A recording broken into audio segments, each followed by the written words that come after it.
Hi, good morning. It's Gene from maverickstar Observatory.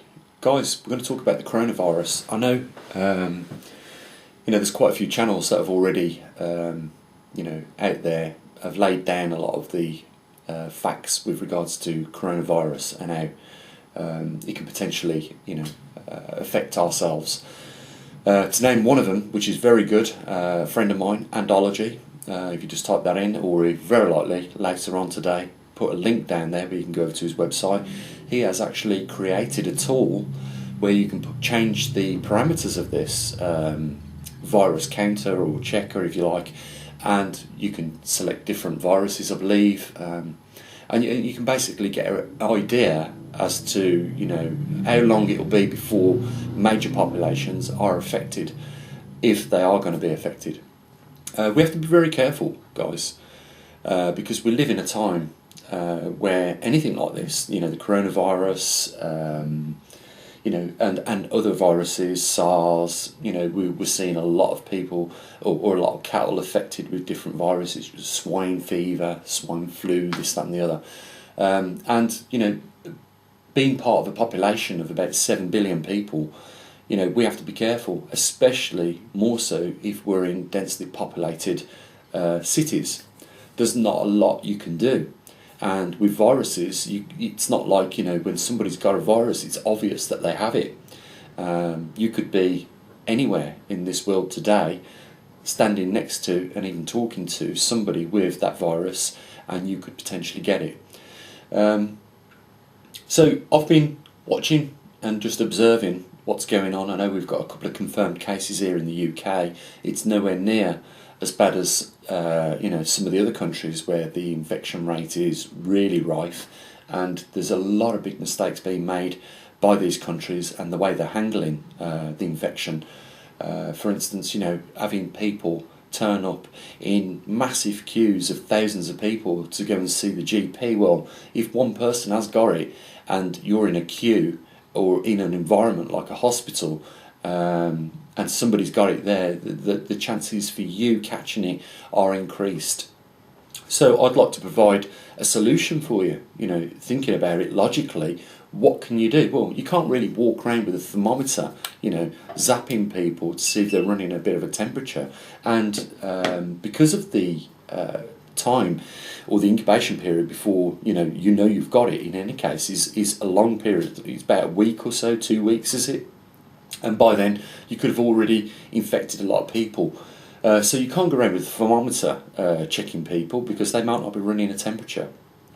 But there is something you can do if you are concerned. Buy yourself a CO2 meter, and I'll tell you why. Because if you're in a densely populated room, CO2 levels are going to go up because of the respiration that we're pumping out. We pump out a lot of CO2.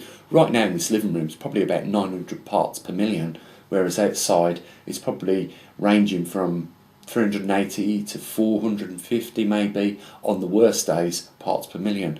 So if you're in a room where it's creeping up to 1500 parts per million, 2000 parts per million, or you're in a taxi, or you're on a train, some of these areas you might want to avoid. But if you're unsure as to what sort of level risks you're at, you can check with a CO2 meter as to how much respiration is taking place. And if it's over 600 parts per million, you might want to consider not going to these places. A few of the things you can do is just avoid densely populated cities, crowds, and things like that. What we're trying to offer here is a solution, for this problem. You obviously, if you're working in busy areas with lots of people, there's nothing you can really do about it, other than wear a mask, and one that is appropriate, that will stop the virus getting through. We've got to keep our eye on this, because this is again another gauntlet another obstacle in our gauntlet. We have to keep an eye on everything, it seems, these days, because each and every one of these things can cascade and get out of hand. Just for instance, if we look at what's going on in China right now, with regards to how many people are not in work, the cities, we're seeing the roadblocks being built, We're seeing people being dragged out of their houses, put in contamination units. And we're seeing also the local authorities in these countries really disregard any human rights with regards to this matter, and as a result, it has pretty much shut the country down. There's another knock-on effect that we've got to keep our eye on, and that is the logistics that come from China right now.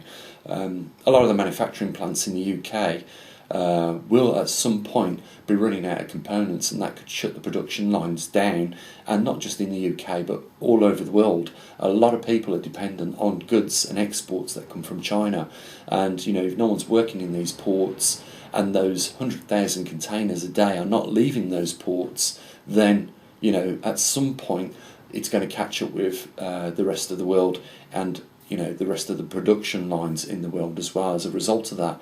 And we have to keep an eye on that, because if production lines shut down, it affects people's wages. They might be laid off until production lines reopen, and with this day and age, people being a lot dependent on just that, very much that salary that comes in at the end of the month, it could be enough to send them under. So, just be prepared for that. You might not think at the moment any of this is going to affect you short term, but we haven't yet had the repercussions of what is already started to take place in other countries around the world. So, you can, you can see it's at 800 parts per million in this living room, and there's only me here breathing in the air. So I've already doubled atmospheric CO2 concentrations to the point of 837 parts per million. So just bear that in mind, guys. If you want to find out if you're in risk in a lot of surrounded areas, well, a CO2 meter will tell you just how much people are respirating in that region, and you can work out if people are breathing in and out. Obviously, they're breathing in and out the virus as well, coronavirus, and if you're monitoring this, you can work out, or just give yourself basically the opportunity of making a decision. Do I want to be in this environment with all these people respirating and perspiring, breathing out CO2, or not? It's as simple as that.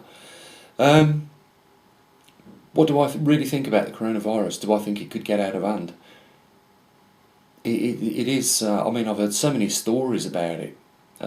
Some people are saying that it's weaponised, that this has been caused deliberately. It could be a lead up to other things that are coming down the road. But what I would say to you is, if you are seriously concerned about it, just pull yourself back from these areas of densely populated regions. Don't have anything to do with people that have been to those regions until you know that they are, not contaminated with the virus, and just take some simple precautions and use a bit of logic. Don't visit these countries where the contamination is rife and plentiful. Stay away from them. And that really is all, guys. That I've got to say on this matter. I'm not overly concerned at the moment here in the UK with just 2 people out of 60 million having it. It doesn't mean that those 2 people can't contaminate, more and more and more.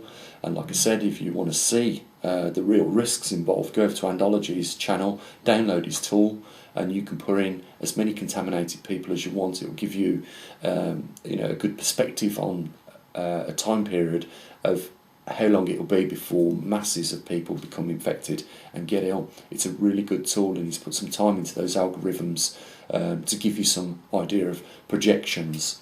It doesn't matter what country you're in or how many people are in your country.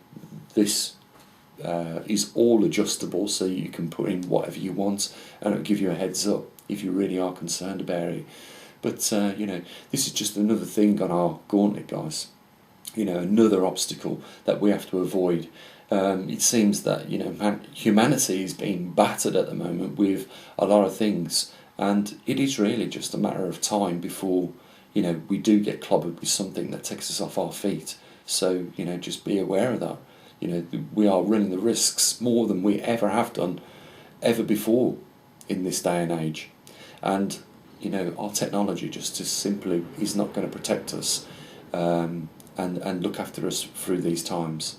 It is going to become one of those analogies where we are going to go back to basics. It's just a matter of time. And, guys, you can do something about that right now by making a few preparations for you and your loved ones and, putting up a bit of food storage and just getting yourself some simple things that if worse comes to worse, you can sail through them moderately without being too affected. And that's all, I can say about it. We monitor a lot of things. We try and offer solutions here at the maverickstar Observatory, and, we are covering quite a lot already. So, yeah, just thought I'd put that out there. Get yourself a CO2 detector, and you'll have an idea of how much people are breathing in around you. And, the only other thing I can say is there's a link down there if you want to support what we do, because mainly our primary focus, as you guys know, is this geomagnetic reversal that we're in. Could be an excursion or a complete reversal, and it doesn't really matter because during these periods of time the magnetosphere is going to drop anyhow, and that's what we're concerned about by the amount of cosmic rays that are inbound. This matter's been made worse, as you know, and I say it all the time, by our grand solar minimum. 33 years of dwindling sunspots and activity has led to a reduction in the heliosphere that protects our our solar system from cosmic radiation from the rest of the universe and other galaxies. So, we are suffering with two things coming together and making, matters even worse. Just look at our jet streams, look at our climate, the way it's changing. This is really happening before our very eyes, guys. And, what we try and do is keep people informed on this channel and at the observatory. And I always say this, we're proactive. We don't just talk. We actually build things, get them out into the field so that, we can get the data back here, because we're being let down all over the place. We're being let down by governments globally, all over this world. They are not giving us the information. They are not keeping public informed. And, the only alternative that you have other than that is to, link up with an observatory, an independent observatory like ours, and get that data to you. So that's what we do. If you want to support us, the links are down there in the description. There isn't a lot of people that do it. There's less than 200 people, believe it or not, at this moment that are actually keeping us going at the observatory. And, we have got equipment in the United States, in Hong Kong, in Australia, and soon, at the end of this month, Brazil and South Africa maybe, and Central Australia. We've got some magnetometers over there that are going out with the muon detectors to keep an eye on that radiation that's inbound. But all this costs money, and I'm not a millionaire, and if I was, I wouldn't ask for any help. I'd just gladly give it, because I do sacrifice a lot of my time for you guys. So there is a link there if you want to help. Push the cart with me. It's up to you. Anyhow, it's Sunday. What else can I say other than have an amazing time. And I'll catch you up in the week at some point. As always, bye for now.